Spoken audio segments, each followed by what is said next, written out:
ఇప్పుడు మీ మల్కాజ్గిరి నుంచి ఎవరు గెలిస్తే బాగుంటది అనుకుంటారు? ఎవరు గెలిస్తే మీ సమస్యలు తీరుతాయి అనుకుంటారు? Comparatively other candidates Eatala Rajender is best. And ఏ విధంగా కంపేర్ చేసినా కానీ ఈయన బెస్ట్ అండి. Very simplicity. అంటే ఆడంబరాలకు గర్వము అనేది మనిషి దగ్గర లేదు. ప్లస్ మల్కాజ్గిరి సమస్యల పట్ల పూర్తి అవగాహన ఉన్న వ్యక్తి. మనకు ఏదైనా కావాలన్నా మల్కాజ్గిరిని దేశంలో పార్లమెంట్లో పర్ఫెక్ట్గా రిప్రజెంట్ చేయగలుగుతాడు. మన ఉన్న సమస్యలు ఏమున్నా కానీ దాన్ని సాధించుకు రాగలుగుతాడు.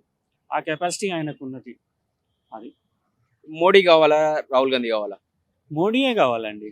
మోడీయే కావాలి. ఇక్కడ రాజేందర్ కావాలి. రాజేందర్ తోటి మోడీ కావాలి. మోడీ తోటి మన దేశం ప్రపంచ స్థాయిలో నెంబర్ 1 రావడానికి ఛాన్సెస్ ఉంది. ఏమంటారు? మల్కాజ్గిరికి రాజేందర్ షూరిటీ, దేశానికి మోడీ గ్యారంటీయా? అబ్సల్యూట్లీ మల్కాజ్గిరికి రాజేందర్ గారి షూరిటీ, ఈ దేశానికి మోడీ షూరిటీ. సరే, ఎన్ని సీట్లు వస్తాయి అనుకుంటారు బీజేపీ? దాదాపు అబౌవ్ 380-400 వరకు అయితే పక్కా. ఏదో 400 సీట్లు వస్తే రాజ్యాంగం చేంజ్ చేస్తారు అని చెప్పేసి బాగా అంటారు. అదంతా ఫేక్ అండి. అది ఎలా చేస్తారు? ఇది 10 సంవత్సరాల నుంచి ఎందుకు చేయలేదు? ఇప్పుడు 9 సంవత్సరాల నుంచి మోదీ ఉన్నారు. అంతకుముందు వాజ్పేయి గారు ఉన్నారు. ఎక్కడైనా ఏమన్నా చేంజ్ చేశారా? ఇంకొక 10% ఎకనామికల్లీ పూర్ ఉన్న వాళ్ళకి వాళ్ళు యాడ్ చేశారు, వాళ్ళకి ఇచ్చారు.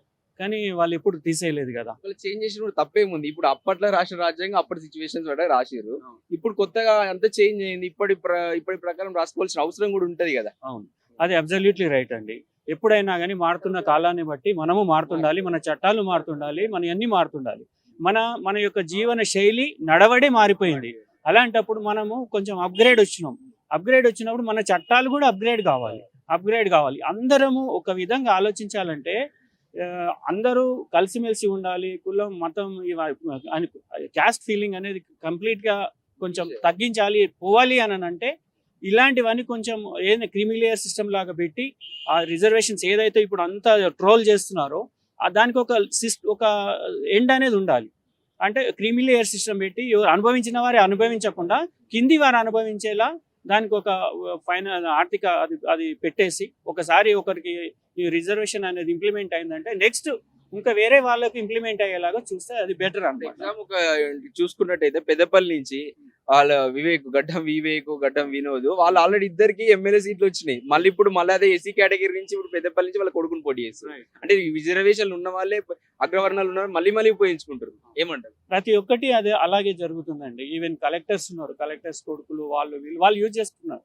అట్లీస్ట్ వాడు పక్కవాడిని కూడా వాడు చేయడు. సేమ్ క్యాస్ట్ ఉన్నా, సేమ్ కేటగిరీకి చెందిన ఎస్సీ ఎస్టీ వాళ్ళు ఎంతమంది వాళ్ళ పక్కోళ్ళని వాళ్ళు ఇంక్రీజ్ చేస్తున్నారు, ఎంతమంది వాళ్ళను ఎడ్యుకేట్ చేస్తున్నారు. వాడు అనుభవిస్తుంది తప్ప పక్కోడికి ఏదైనా చూపెట్టి పైకి తీసుకురావాలన్న ఆలోచన ఒకడికి లేదు, ఎవరికీ లేదు. అందరం సమానమే. కాదంటే అందరం సమానమే. మనం పుట్టుకతోటే మనము దాంట్లో అని చర్చించుకొని పుట్టాం కదా. వాట్ ఎవర్ ఇట్ ఈస్, అది జరిగిపోయింది. దానికి అందరం సమానంగా ఉండాలని ఒక రాజ్యాంగం అంబేద్కర్ గారు రచించారు. దాని ప్రకారం ఇప్పుడు మనం ఏంటిదంటే అప్పుడు 75 years బ్యాక్ రచించారు. ఒక 250 మంది సంథింగ్ అందరు కలిసి అది చేసి ఒక ఆలోచన చేసి మనం ఇండియా ఇది కావాలని చెప్పి చేశారు. మార్పు కావాలనుకుంటారు 100% అండి. మార్పు కావాలనుకుంటారు రాజ్యాంగం. ఇప్పుడు ఉన్న పరిస్థితుల దృష్ట్యా మన రిక్వైర్మెంట్స్ ప్రకారం మనం ఇంకా అప్గ్రేడ్ కావాలి, ప్రపంచంలో నంబర్ 1 కావాలి అంటే మనం అందరం ఈక్వల్ కావాలంటే ఇలాంటి వాటిని మనం ఇచ్చేయాలి, ఇలాంటి వాటిని మాత్రం తగ్గించాలి. చూసుకుంటూ చట్టాలు చేయడమే కరెక్ట్ నా ఉద్దేశం ప్రకారం. ఓవరాల్ గా మనకైతే మోడీ వస్తేనే బెస్ట్ అని నా ఉద్దేశం ఉంది. మల్కాజ్గిరికి ఈటెల రాజేందర్ పక్క రావాలి. ఇప్పుడు ఎందుకు వెళ్తాడు ఈటెల రాజేందర్? ఏమో అనిపిస్తుందా? మంచోడేనా ఈటెల రాజేందర్? ఎందుకోసం అంటారు ఈటలకు ఓటు? అది ఛాన్స్ ఇస్తారు. ఇప్పుడు బీజేపీకి ఛాన్స్ ఇవ్వాలని చూస్తారు. వెళ్తారా ఈటల? మరి ముగ్గురిట్లా మీ మల్కాజ్గిరి ఎంపీగా ఎవరు వెళ్తారు అనుకుంటారు? ఎవరు గెలుస్తారు ఎవరికి తెలుసు. ఈ ముగ్గురిట్లో ఎవరు వెళ్తారు అనుకుంటారు? చూడు, ముగ్గురు ముఖాలు కనబడుతున్నాయి. ఎవరు వెళ్తారంటావు? ఎవరు ఇష్టం వాళ్ళది. నువ్వు ఎవరికి వెళ్తావు అంటావు? ఆడిపోయినాక ఎట్లా ఇస్తారు అట్లా. నీకు ఎవరు నచ్చుతారు ఇలా ముగ్గురిట్లో? ఎవరు నచ్చి ఏం చేసేది ఉంది? చూడు, వాళ్ళ గురించి తెలుసుకుంటా. ఈయన ఏమైనా తెలుసా? ఈటెల రాజేందర్ తెలుసు, రేవంత్ రెడ్డి, ఈ అమ్మాయి రెడ్డి కదా, మహేందర్ రెడ్డి. లక్ష్మారెడ్డి. లక్ష్మారెడ్డి. ఓకే, నీకు బాగా తెలిసిన వ్యక్తి ఎవరు ఇలా? బాగా తెలిసిన అయితే గొయ్యినే. ఈయనేనా? ఆయన గెలుతురా మరి? ఈటల రాజేందర్ గెలుతురా మరి? గెలవచ్చు. నువ్వైతే ఈటలకి గెలుతా అంటావు. చేద్దాము.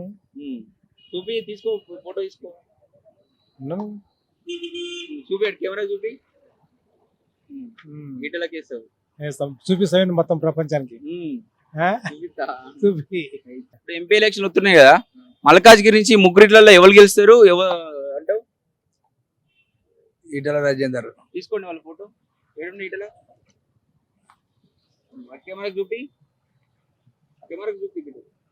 ఇట్లా చూపి, చూపి. ఎందుకు గెలుస్తారంటావు ఈటల రాజేందర్? నరేంద్ర మోడీ వల్ల ఈటల రాజేందర్ గెలుస్తాడు. నరేంద్ర మోడీ వల్ల ఈటల రాజేందర్ గెలుస్తాడు అంతే. అలా ఎవరు గెలిస్తే మంచిగా ఉంటుంది? మంచి చూపెట్టు. మంచిగా చూపిస్తున్నాయి కదా. ముగ్గురిట్లలో ఎవరు గెలుస్తారండి? నేను అవి మాత్రం రామ మందిర్ కట్టింది, ఫ్యాన్ మాత్రం తీసుకో, తీసుకో. ఎవరు బీజేపీ ఉన్నారు ఈడ. బీజేపీలో ఈయననే. ఈయన తీసుకో. అయితే మంచి క్యాండిడేట్ పట్టుకో. ఎవరు పట్టుకోవాలి. ఈ ఫోటో చూపి.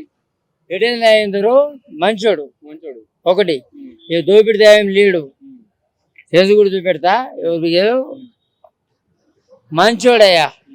ఒకసారి ఏమైందంటే ప్రభుత్వం ఉన్నప్పుడు ఆ ఊర్లకు కొద్దిగా సాయం చేస్తే ఈ కేసీఆర్ సార్ కోపం వచ్చి ఈయన పక్క జరిపింది అంతే. ఊరంతా ఆయన మెచ్చుకుంటుంది, ఊరంతా మెచ్చుకుంటుంది, బాగానే ఉండు ఇట్లా తరఫున. ఇప్పుడు మా వార్డు నెంబరు మున్సిపల్ నుంచి కానీ కలెక్టర్ నుంచి లేవడుతురు. ఎవరు గణేష్ కాంగ్రెస్ నుంచి. ఇంకా మొన్న వచ్చిండు హార్ట్ ఆపరేషన్ తిలకపోయి. అవునా? హార్ట్ ఆపరేషన్ అయితే కరెక్ట్ చెప్తున్నా. వాక్యంగా బీజేపీ సెంటర్ లో కూడా, ఇక్కడ సెంటర్ పక్క అది, ఇక్కడ కూడా వీళ్ళు అక్కడ ఈటల ఖచ్చితంగా వస్తాడు. ఈయన ఖచ్చితంగా వస్తాడు. ఎందుకంటే మేము ఆలీన నమ్మి కాదు, 500 సంవత్సరాల చరిత్ర కాబట్టి మోదీని గౌరవం ఇచ్చి ఆ దేవుని తీసుకొచ్చింది కాబట్టి వీళ్ళంతా ఆయన భక్తులు కాబట్టి, వాళ్ళ భక్తులు మేము కాబట్టి మీరు కూడా అంతే కదన్నా. రాముని భక్తం కదా, మన కుట్ల పంచాయతీ జరుగుతుంది కదా. ఇట్లా ఎలా అయిందంటే పువ్వు కమ్మల పుడుతా అంటే ఇది మన సత్యమైన కొట్లాట కాదు. మంచి విజయం, మంచి జాతి, మంచి కుటుంబం, మంచి ఫ్యామిలీ. ఖచ్చితంగా గెలవాలి కూడా. ఎందుకంటే ఏ భేదభావాలు ఎక్కడ ఇల్లీగల్ లేదు, ఏ ఆల్తు పాల్తు లెక్క ఇంతవరకు ఇల్లేదు, చదువు లేదు, టీవీ చూస్తూనే ఉంటాను నేను. కానీ మంచోడయ్యా గెలవాలి. కానీ ఇంకోటి న్యాయం గెలవాలి.